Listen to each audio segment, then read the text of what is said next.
Friends, मैं doctor Saroj Chahar और आज का मेरा वीडियो है डॉलियोलेरिया लार्वा ऑफ इकाइनोडर्मेटा यानी फाइलम इकाइनोडर्मेटा में क्लास क्राइनोइडिया का लार्वा है।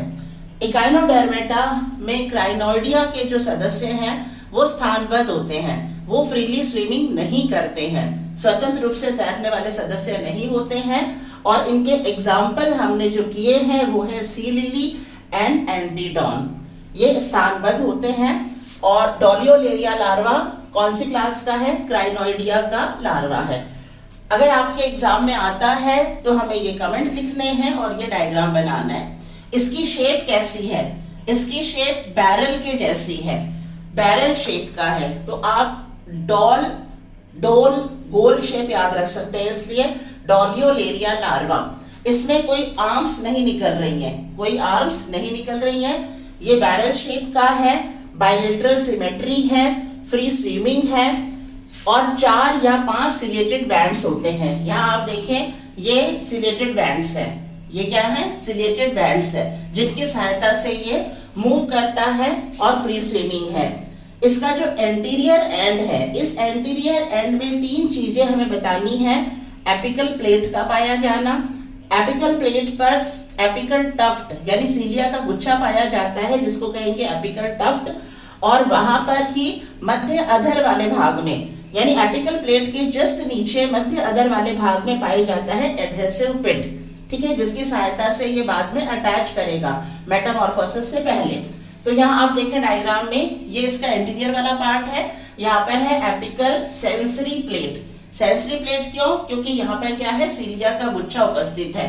तो ये एपिकल प्लेट एंटीरियर साइड में है, इस पर सिलियरी टफ्ट है और एपिकल प्लेट के जस्ट नीचे मध्य अधर वाले भाग में फर्स्ट सिलियरी बैंड और सेकेंड सिलियरी बैंड के बीच में पाया जाता है एडहेसिव पिट, जिसकी सहायता से ये बाद में अटैच होगा और फिर इसमें मेटामॉर्फोसिस की प्रक्रिया होगी। तो हमें एंटीरियर एंड के बारे में बताना है। Apical plate, apical tuft, adhesive pit, mid ventral में between first and second ciliated band. अब हम लेते हैं इसमें स्टोमोडियम या वेस्टिब्यूल जो पाया जाता है वो पाया जाता है सेकेंड और थर्ड सिलियरी बैंड के बीच में। सेकेंड और थर्ड सिलियरी बैंड के बीच में यहाँ पर पाया जाता है स्टोमोडियम या वेस्टिब्यूल यानी माउथ वाला पार्ट। यहाँ पर कहाँ पर है? सेकेंड और थर्ड सिलियरी बैंड के बीच में, सेकेंड और थर्ड सिलियरी बैंड के बीच में पाया जाता है स्टोमोडियम और we can say vestibule. After swimming for some time it develops the stalk यानी कुछ समय तैरने के बाद में इसमें एक स्टॉक डेवलप होता है जिसकी सहायता से ये सतह पर अटैच हो जाएगा और जब ये सतह पर अटैच हो जाएगा तब इसको कहेंगे पेंटाक्राइनोइड लार्वा। क्या कहेंगे इसको? पेंटाक्राइनोइड लार्वा। क्राइनोइडिया से क्राइनोइड आ गया, पेंटाक्राइनोइड लार्वा। पेंटाक्राइनोइड लार्वा में अब क्या होगा? इंटरनल ऑर्गन्स रोटेट करेंगे और इंटरनल ऑर्गन्स 90 डिग्री एंगल पर रोटेट करेंगे from ventral to posterior side यानी वेंट्रल साइड से अधर सतह से पश्च सतह की तरफ 90 डिग्री एंगल में मूवमेंट होगा इंटरनल ऑर्गन्स का। तो इस तरह से हमें ये इसके कमेंट्स लिखने हैं और ये आप डायग्राम देखें, लगभग बैरल शेप का बना दिया, ट्रांसपेरेंट है और इसमें हमने 1 2 3 4 5 सिलियरी बैंड बना दिए। ये एपिकल एंटीरियर साइड पर एपिकल सेंसरी प्लेट है, इस पे सिलियरी टफ्ट है, इसके मध्य अधर वाले भाग में एडहेसिव पिट है। यहाँ पर जो सिलियरी बैंड्स है वहां से साइड में बता रखे हैं ओजाइकल्स। ओजाइकल्स यानी इनका एंडोस्केलेटन वाला पार्ट जो कि मेसोडर्म से डेवलप होता है। स्पाइंस जो है जो मेसोडर्म से डेवलप होती है, ओजाइकल्स। पहले हम एलिमेंट्री कैनाल बना लेंगे, ये माउथ वाला पार्ट, सेकंड और थर्ड जो सिलियरी बैंड है वहां पर।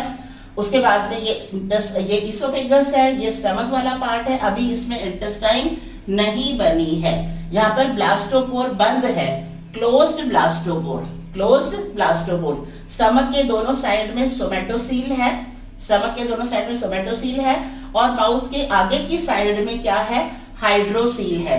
ये जो सिलोम है इसका डेवलपमेंट किससे होगा? आर्केंटेरॉन से, क्योंकि हमें पता है इकाइनोडर्मेटा के सदस्यों में जो सिलोम है वो किस प्रकार की होती है? एंट्रोसिलोमेट प्रकार की। इस तरह से हमें ये डायग्राम बनाना है, बहुत इजी है और हमें ये कमेंट लिखना है।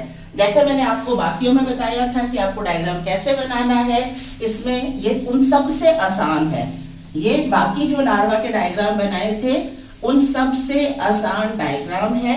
इसमें हमें क्या करना है, अगेन हम एक लाइन बना दें। ये ओवल शेप का या बैरल शेप का हमने बना दिया। ये एपिकल टफ्ट वाला पार्ट है, एपिकल प्लेट, सेंसरी प्लेट, और यहाँ पर हम ये सीलिया का गुच्छा बना दें। अब हम 1, 2, 3, 4 हिस्सों में इसमें सिलियरी बैंड बना दें। क्या बना दिया हमने, सिलियरी बैंड बना दिया। अब सेकंड और थर्ड के यहाँ बीच में हम बना दें माउथ वाला पार्ट। माउथ वाले पार्ट के बाद में ये ईसोफेगस वाला पार्ट, और यहाँ पर केवल स्टमक जो है वो बना है। स्टमक पीछे से बंद वाला पार्ट है, तो ये क्लोज्ड ब्लास्टोपोर है। इसके दोनों साइड में हमने क्या बना दिया, सोमेटोसील, ये सोमेटोसील बना दिया। और इसके आगे की साइड में हमें बनाना है इस तरह से लूप्ड हाइड्रोसील। इसको डबल कर दें, लूप्ड हाइड्रोसील, और यहाँ किनारों पर हम बना दें ओजाइकल्स। किनारों पर क्या बना दें, ओजाइकल्स, ये स्पाइंस, ठीक है, ये स्पाइंस। इस तरह से ये हमारा डायग्राम बना दिया। With in a minute diagram complete है। अब आप इसको लेबल कर दें।